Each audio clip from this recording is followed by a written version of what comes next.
दोस्तों, धरती का स्वर्ग कहलाए जाने वाले कश्मीर में जल्द ही मेट्रो रेल दौड़ती हुई नजर आएगी। इतना ही नहीं, जम्मू में भी मेट्रो परियोजना संबंधी डीपीआर तैयार कर ली गई है। केंद्र सरकार की ओर से स्वीकृति मिलते ही केंद्र शासित प्रदेश जम्मू कश्मीर की इस महत्वाकांक्षी परियोजनाओं पर काम शुरू हो जाएगा। जानकारी के अनुसार जम्मू और श्रीनगर में मेट्रो रेल परियोजनाओं के लिए राइट्स लिमिटेड द्वारा विस्तार पूर्वक परियोजना रिपोर्ट डीपीआर अनुमोदन के लिए केंद्र सरकार को भेज दी गई है। अनुमान के मुताबिक जम्मू और कश्मीर के लिए मेट्रो रेल परियोजनाओं पर करीब 10,560 करोड़ रुपए की लागत आएगी। इन दोनों परियोजनाओं को वर्ष 2024 के अंत तक पूरा करने का लक्ष्य निर्धारित किया गया है। तैयार की गई डीपीआर के अनुसार जम्मू और श्रीनगर में हल्के metro transit system metro light होंगे। जम्मू में लाइट मेट्रो रोजाना 17 घंटे काम करने की क्षमता रखेगी, जबकि श्रीनगर लाइट मेट्रो गर्मियों के दौरान प्रतिदिन 17 घंटे और सर्दियों में प्रतिदिन 14 घंटे संचालित हो सकेगी। इस परियोजना से जुड़े राइट्स कंपनी के अधिकारियों के अनुसार मेट्रो रेल लाइनों में एलिवेटेड कॉरिडोर होंगे। मेट्रो लाइट सिस्टम के कोच आधुनिक, हल्के एवं वातानुकूलित सिस्टम से लैस होंगे।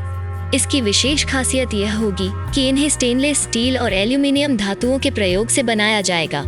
जम्मू लाइट रेल सिस्टम का ट्रैक 23 किलोमीटर लंबा होगा। इसमें बंद तालाब और बड़ी ब्राह्मणा के बीच कुल 22 स्टेशन स्थापित किए जाएंगे। अगर बात श्रीनगर लाइट रेल सिस्टम की करें तो इसके ट्रैक की लंबाई कुल 25 किलोमीटर लंबी होगी। इसमें इंदिरा नगर से HMT जंक्शन तक 12.5 किलोमीटर की लंबाई शामिल है, जबकि 12.5 किलोमीटर के दूसरे जंक्शन की शुरुआत हजूरी बाग से शुरू होकर उस्मानाबाद तक होगी। इसमें कुल 24 स्टेशन स्थापित किए जाएंगे। इन दोनों मेट्रो परियोजनाओं के शुरू हो जाने के उपरांत प्रदेश की अर्थव्यवस्था मजबूत होगी और जीवन की गुणवत्ता पर भी सकारात्मक प्रभाव पड़ेगा। दोस्तों, आइए अब बात करते हैं बनिहाल काजीगुंड टनल के बारे में। जम्मू श्रीनगर राजमार्ग पर अहम बनिहाल काजीगुंड सुरंग वाहनों की आवाजाही के लिए तैयार हो गई है।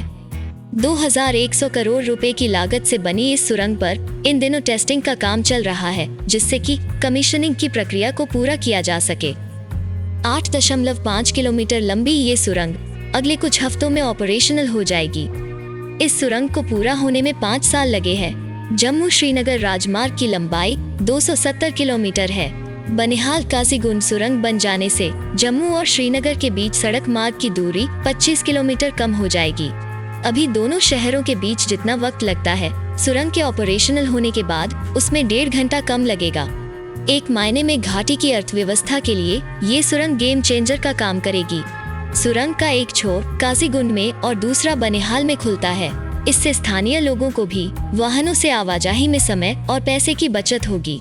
संभावना जताई जा रही है कि अगले महीने प्रधानमंत्री नरेंद्र मोदी इस सुरंग का उद्घाटन कर सकते हैं। सुरंग के ऑपरेशनल होने के बाद ड्राइविंग पहले से आसान और सुरक्षित हो जाएगी। अभी तक इस हिस्से में सीधी चढ़ाई वाले और घुमावदार रास्तों से गुजरना पड़ता था। सर्दियों में अधिकतर सड़कें फिसलन की वजह से ब्लॉक हो जाती है, लेकिन अब नई सुरंग बनने के बाद ऐसी दिक्कतों में कमी आएगी। यह सुरंग जम्मू कश्मीर के लिए बड़ी उपलब्धि मानी जा रही है। इस परियोजना को 2011 में मंजूरी दी गई। 2014 में फंड मिलने के बाद निर्माण कार्य ने रफ्तार पकड़ी। जम्मू श्रीनगर राष्ट्रीय राजमार्ग से ही यातायात के अलावा जरूरी सामान की आवाजाही होती है। सेना के जवानों के लिए भी यही सड़क आने जाने का जरिया है। सर्दियों में बर्फबारी की वजह से जवाहर टनल के पास ही राजमार्ग बंद हो जाता था, लेकिन नई सुरंग बनने के बाद ऐसी मुश्किलें कम होंगी। सड़क मार्ग के साथ साथ कश्मीर को रेल मार्ग से देश के साथ जोड़ने के लिए भी काम तेजी से जारी है। इसके 2022 में पूरा होने की संभावना है। फिलहाल कश्मीर में सड़क के रास्ते पहुंचने के लिए जवाहर टनल और शैतान नाला को पार करना पड़ता है, जो सर्दियों के दौरान भारी हिमपात और फिसलन की स्थिति के लिए बंद कर दिया जाता है। बनिहाल काजीगुंड टनल जवाहर सुरंग का विकल्प बनेगी। सुरंग के दोनों कोने पर 126 जेट पंखे, अंदर 234 मॉडर्न CCTV कैमरे और फायर फाइटिंग सिस्टम लगाए गए हैं। दोनों सुरंगों को हर 500 मीटर पर एक गलियारे से जोड़ा गया है, ताकि इमरजेंसी में एक सुरंग के वाहन को दूसरी सुरंग के रास्ते पर मोड़ा जा सके।